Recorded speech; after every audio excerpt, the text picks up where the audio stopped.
வணக்கம். இன்னைக்கு என்ன ரியாக்ஷன் பார்க்க போறோம்னா, கார்பைல் அமைன் ரியாக்ஷன். ஸோ இந்த ரியாக்ஷன் இதுவுமே கமர்ஷியலாக ப்ரிப்பேர் பண்ணிக்கலாம். Chloroform react with aliphatic or aromatic primary amine and alcoholic caustic potash to give foul smell of alkyl isocyanide. இதுக்கு நேம் தான் கார்பைல் அமைன். ஃபவுல் ஸ்மெல் அப்படிங்கிறது ஒரு மாதிரி பேட் ஆர்டராக இருக்கும்.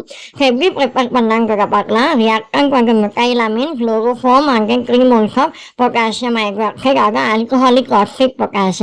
ஸோ இந்த ரியாக்ஷன் கொஞ்சம் நல்லா கவனிங்க, ஏன்னா இதோட மிங்கிள் ஆகுது அப்படிங்கிறத நம்ம பார்க்கலாம். ஸோ CH3 NH2 இருக்கு இல்லையா, ஸோ இதில் இருக்கக்கூடிய N இதில் இருக்கக்கூடிய C கம்பைன் ஆகி C மட்டும் கம்பைன் ஆகி CH3 NC methyl isocyanide form ஆகும். And then 3 moles of ACl, இதில் இருக்கக்கூடிய 3 moles ஆஃப் A, இதில் இருக்கக்கூடிய 3 moles of Cl KCl potassium குளோரைடாக வெளில போகும். அதே மாதிரி இதில் இருக்கக்கூடிய H, இதில் இருக்கக்கூடிய HO, இது எல்லாமே கம்பைன் ஆகி 3 moles ஆஃப் H2O வெளில போகும். So methyl isocyanide can be formed by using methyl amine and chloroform in presence of alcoholic caustic potash. Thank you.